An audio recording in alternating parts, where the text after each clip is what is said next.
Go bonjour, bonsoir pour nous, mesdames et messieurs, tout dépend de l'aine à regarder vidéo ça, dans le moment à parler là. Eh bien, nous portons un petit coup de vidéo pour nous, côté nous vin, faire autant de, et ouais, Emmanuel Macron, lui-même qui mettait tout cacachat l'Occident dehors. Et dans le moment à parler là, président Macron, lui fait connaître, rey occidental là, lui rivé dans bout de lui dit, en pile causé, que l'autre monde pas t'a pensé. Eh bien, nous pas fait un pile temps, nous pas prêter trop, n'a pas invité ou, et, ben nous, love là. Merci à vous même tout qui abonné. Déjà, si vous pas t'a abonné, comment faire ça? Pendant après des vidéos, puis ouais, on écrit rouge en bas, marqué s'abonner, vous n'avez cliquer sur lui, et pour mettre sur option please, option toute pour joindre toute vidéo, n'a blague.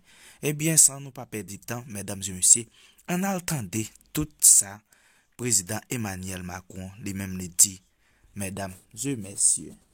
C'est sans doute pour la première fois dans notre histoire, à peu près dans tous les domaines, avec une magnitude profondément historique. C'est d'abord une transformation, une recomposition géopolitique et stratégique. Nous sommes sans doute en train de vivre la fin de l'hégémonie occidentale sur le monde. Nous nous étions habitués à un ordre international qui, depuis le XVIIIe siècle, reposait sur une hégémonie occidentale. Vraisemblablement française au XVIIIe siècle, par l'inspiration des Lumières,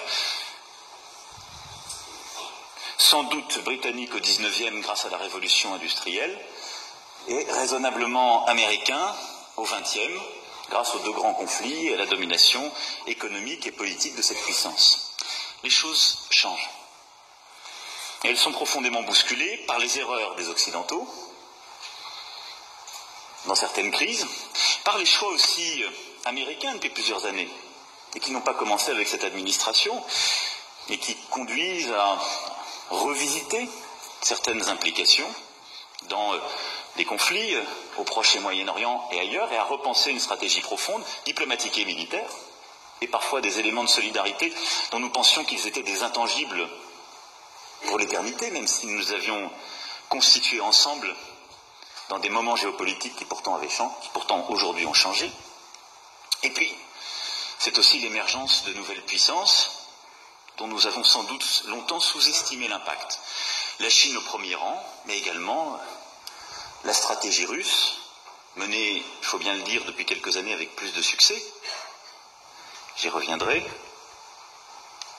L'Inde qui émerge, ces nouvelles économies qui deviennent aussi des puissances pas seulement économiques mais politiques et qui se pensent, comme certains ont pu l'écrire, comme de véritables États-civilisations et qui viennent non seulement bousculer notre ordre international, qui viennent peser dans l'ordre économique, mais qui viennent aussi repenser l'ordre politique et l'imaginaire politique qui va avec beaucoup de force et beaucoup plus d'inspiration que nous n'en avons. Regardons l'Inde, la Russie, la Chine. Elles ont une inspiration politique beaucoup plus forte que les Européens aujourd'hui. Elles pensent le monde avec une vraie logique, une vraie philosophie, un imaginaire que nous avons un peu perdu. Et donc tout ça vient nous bousculer très profondément, vient rebattre les cartes. Je ne parle pas évidemment de l'émergence africaine, chaque jour confirmée, et qui se traduit aussi là par une recomposition profonde, et j'y reviendrai aussi.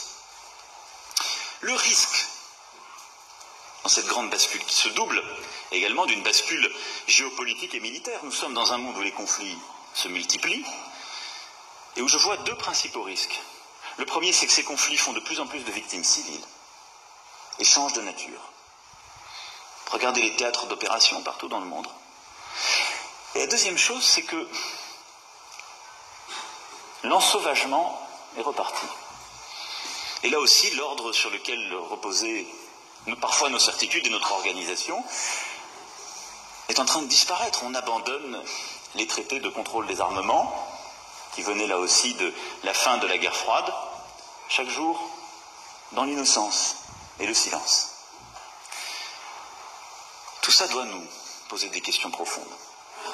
D'abord, nous faire constater que les habitudes, les dogmes qui étaient les nôtres ne sont plus valables.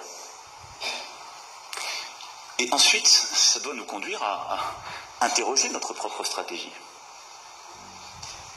Parce que les deux qui ont aujourd'hui des vraies cartes en main dans cette affaire sont les États-Unis d'Amérique et les Chinois.